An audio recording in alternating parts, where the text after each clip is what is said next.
Hi guys, welcome to the session. This is Rajshekhar from St. Peter's Engineering College. Today we are going to discuss about the classification and prediction in the data mining. The data mining, we have a classification techniques and prediction techniques in the association of all the technical things. So we are gives in a brief explanation of the classification and techniques and what is the difference between the classification and prediction. Let's start our session. What is a classification? Why the classification needed in the data mining? And what is the uses of the classification? How the classification techniques are working? Basically, the classification is needed in the any database system or any applications which is runs by the database through the customers. The classification is needed for analysis purpose. The main use of the classifications are in the when you take an example as in a bank loans. The bank loan needs an analysis of her data in order to learn which loan applications are to be accepted and which loan applications are safe. If you sanction any loan to the particular customer, you have to know the clear details about the customer and what the purpose of the loan when the customer is using. So we have to take a clear analysis and a clear data from the customer under particular loan application. So for that purposes, the data analysis task is known as a classification. The data analysis task is known as a classification. When a model is constructed, when a model or a classifier is constructed to predict the categorical labels, the categorical labels means whether yes or no, or good or bad, safe or risk, or any categorical value like the, if you compare in the medical field, there's a treatment A and treatment B, treatment C. So which treatment is good and which treatment is profitable to that particular customer or profitable to that particular medical agencies. Like this, if you want to analyze any data, if you want to analyze the data in a particular task is known as a classification, where a model or a classifier is constructed to predict that particular categorical values are done in the classification process.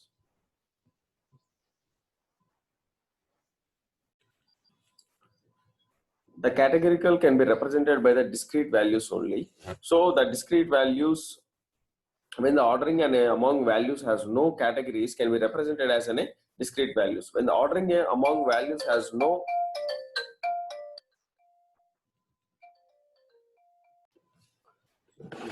the data analysis task is an example of the numeric predictions. Here we have in the predictions, we have a multiple predictor values out there. Those are the numerical predictors or the linear regression predictors or non-linear regression predictors. The data analysis task is an example for the numeric predictors only. When the model is constructed of that particular predicts, a continuous valued function or ordered valued is proposed in the categorical label. The labels are specifically mentioned in that particular databases, which specifies that particular values. That means, for example, if you take a customer application of the bank loan, that bank loan application will be compared and the bank loan application will be verified by the analysis team, which like this, what is the customer, what is the background of that customer, whether he took in a loan, whether he will pay the loan or not, what the business is starting and which the business is the profitable business or gross business, or what is the bank balance of the particular customer or the security of the customer. So each and everything will be predicted by using the analysis task in a process. So if this model is considered as a categorical label, this model is a predictor. So the classification means the data analysis task is a classification and the model is known as a predictor. These are the major steps preparing in the data, in the classification and the prediction of the data. If you want to do the prediction or the classification, so the data will be done like this. Like the main major task is the relevance analysis, data transformation and reduction, comparing the classification and the prediction methods, accuracy, speed, robustness, scalability, and interpretability. So these are all the steps we have to follow when an application has been accepted or application we have to process. So the processing steps are this: relevance analysis. So in this relevance analysis, each and every data will be verified very clearly, and that particular data is mentioned with that particular process. And the data transformation and reduction. In this data transformation and reduction, the data transformation means whether the data is given by the particular customer or the particular person, each and everything will be mentioned very clearly, and it should be reflected to that particular application values. If any fake documents are there or any bulk data is available in that particular application, it will be reduced or the transformation process will be identified.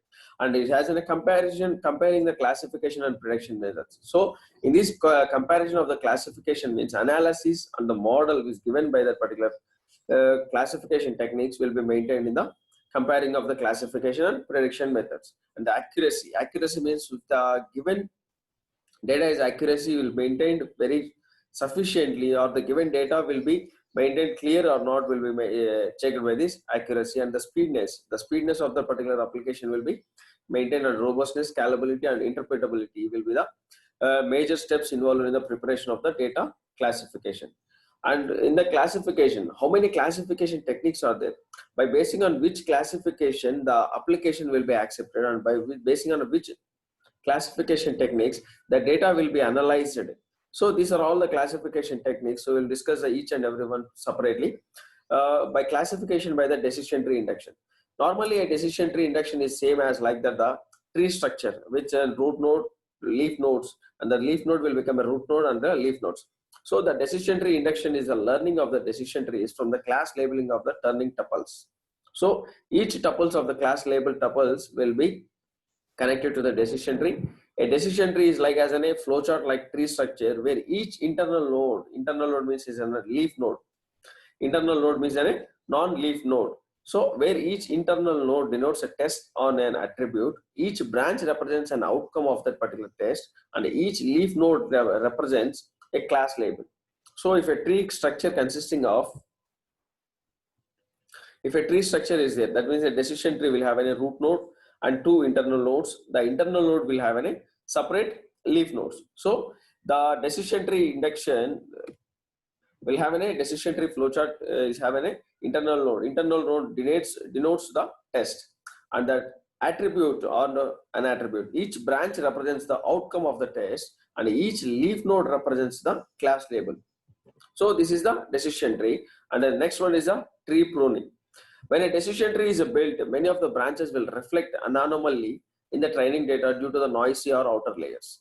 When the decision tree is constructed, for example, the decision tree will have a root node will have a 10, and the left node will have a 5, and the right node will have a 7. So like this, if a tree is constructed by using the decision tree, automatically the noisy data or outer layers will be there. So by using the tree pruning methods, address these problems will be overfitted, and the data will be maintained very scalable of the particular decision tree. The scalability and the decision tree inductions will have a problem of the most often the training data will not be fit in the memory. Wherever the data is maintained and the data is being instructed in that particular decision tree, we have to completely fix in that particular memory or the database. We have a few problems will occur when a decision tree is constructed. The decision tree problem will be maintained very clearly, and it can be identified by using the scalability and the decision tree induction. So maximum the problem will be identified, and that problem will be rectified by using the tree pruning.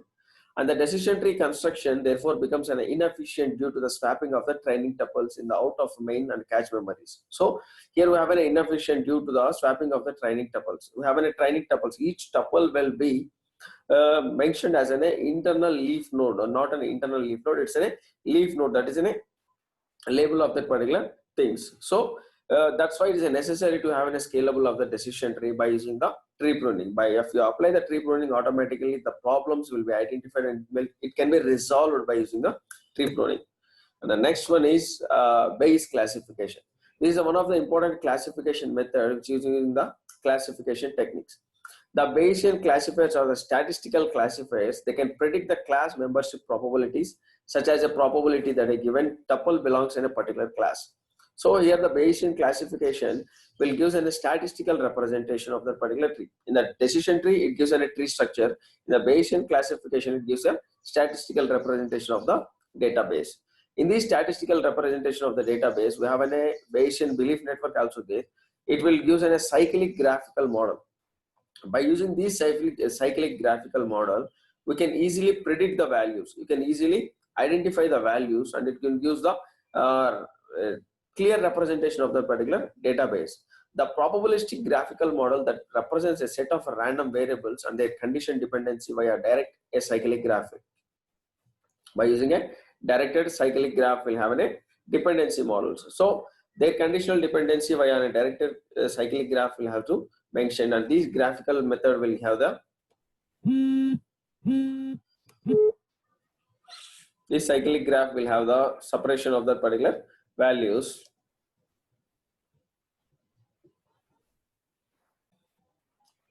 Will have the separate values, and this the condition dependency via directed a cyclic graph will have the separations. The next one is a training Bayesian belief network. In the learning of the training or a belief network, a number of scenarios are possible. The network topologies will have any layouts, nodes, or maybe given an advanced or inferred from the database. The network variables may be observable or hidden in all or some of the training tuples. The case of the hidden data is also referred to as missing values or incomplete data values. So the training Bayesian belief network will have to learn the training of the belief network, and a number of scenarios are possible by using the different categorical values within a topologies. These topologies will have a when the tree is structured, when the tree is constructed, the tree will have to maintain some topology. The topology levels will have to maintain the network topology or some other topologies, or a layout or nodes of the values will be maintained in the Bayesian belief network. The network variables may be observable or hidden. When the observable or hidden values will have a training tuples. In case of these hidden data, it's referred as a missing data or incomplete data. If a missing data or incomplete data is there, automatically the Bayesian belief network will remove those incomplete data or remove those missing values data, and it will use the accurate data to that particular analysis.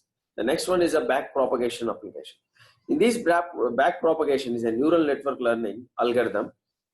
This field is a neural network was originally kindly by the psychologists and neurologists who sought to develop and test computations analogs of neurons. Backpropagation learns the iteratively processing a data set of a training tuples, comparing the network's prediction of each tuple with an actual network of the targeted values. So with these backpropagation values, we will have to maintain the neural network learning algorithms. The field of the neural networks was originally kindly by the psychiatrists and everything. And the next one is a classification by the association rule analysis. In this classification by the association rule analysis, frequent patterns and their corresponding associations are the correlational rule analysis, and the characteristics of that particular values will have to give the separate analysis techniques. Association rules will have a strong association between the attribute values pairs that occurs frequently. In the classification by the association rule analysis, we have a verify the classifications by using the different measures, like because the classification will have measures to measure that particular analysis strength. The association rule shows the strong association between the attribute value pairs that occur frequently in the given data set. So we have to maintain the high accuracy or that occurs the frequency in that given data set. The association rules are commonly used to analyze the purchase patterns of the customers in a stores. For example, if you take a normal customer store, the customer store will have to maintain the database. The database like that, for example, a customer one will purchase the different items from that store is frequently. So the customer, what is the taste of that particular customer one and customer two, customer three, customer four, like this, what are the how many customers they visit in a store, automatically the data will be stored in that particular shop database. By using these market analysis, we have identified that what is the highest sale and what is the lowest sale, which items are sold very frequently and which items are not selling very frequently. So by basing on these analysis, the storekeeper can purchase the remaining stored values, that means different items, in the market based analysis. So with these analysis, he can be having a better profits in that particular stages. Here we have a training tuples is there in the classification. The training tuples will have two types of varieties. That is a eager learners and a lazy approach. Eager learners means when given a set of training tuples, it will construct a generalization, that is a classification model, before receiving a new. So if you have a new task, automatically the before task has to complete Like that, the previous task will be generated very fastly by using the eager learners, and have a lazy approach in which the learner instead waits until the last minute before doing any model construction in order to classify each of the given test step. So the work will be very slow, and the analysis of the particular data will also be very slow. That is, given a training tuple as a lazy learning simply stores or does only a little minor processing and waits until it gives the test per tuple. So it will wait for the next results, and it will wait for the next orders of the particular analysis. So with these two training tuples, we can analyze the data very fastly and very slowly according to that particular classification model. By basing on the different classification techniques, automatically these two eager learners and the lazy approach process will be used in that particular applications. And we have a few classification methods which is not discussed earlier. Those are the genetic algorithms, rough set approach, fuzzy set approach. So these are all the few other classification methods which are using in frequently. The genetic algorithm attempts to incorporate ideas of the natural evaluations, and the rough set approach will have any used in the discovery of the structural relationships within the impressive of the noisy data. And a fuzzy set approach, this is a regular using fuzzy set approach of the classification method. That is a rule-based system. For a classification, have any disadvantages that they involve the sharp cutoffs of the continuous attributes. This fuzzy set approach will have a few advantages and few disadvantages also.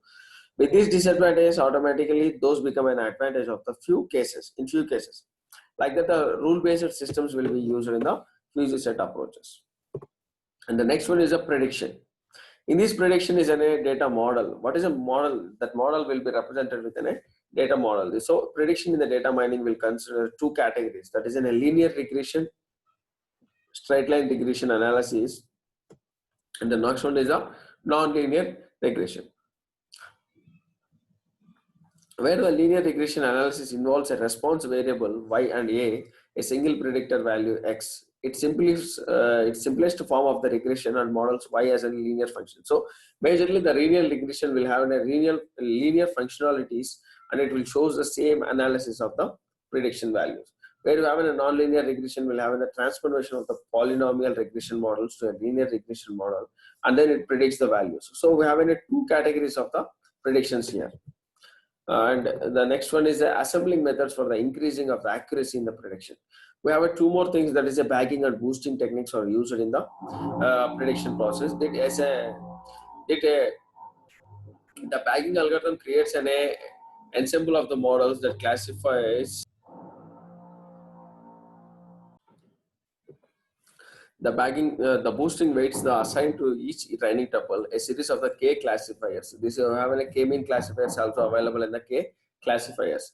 So in the k classifiers is iteratively learned, and a classifier of the mi is learned. The weight of the updated or allowed subsequently a classifier, that is a mi plus 1. To pay the more attention, the training tuples will have a misclassifiers by mi. So the boosting techniques are also used in the different ways. That the classifier of the first one and the second one will be interrelated to the next classifier. So the boosting technique also used in the prediction methods. So this is the accuracy process of the classification and predictions. Today the session is closed, and we will meet on the next session. Thank you.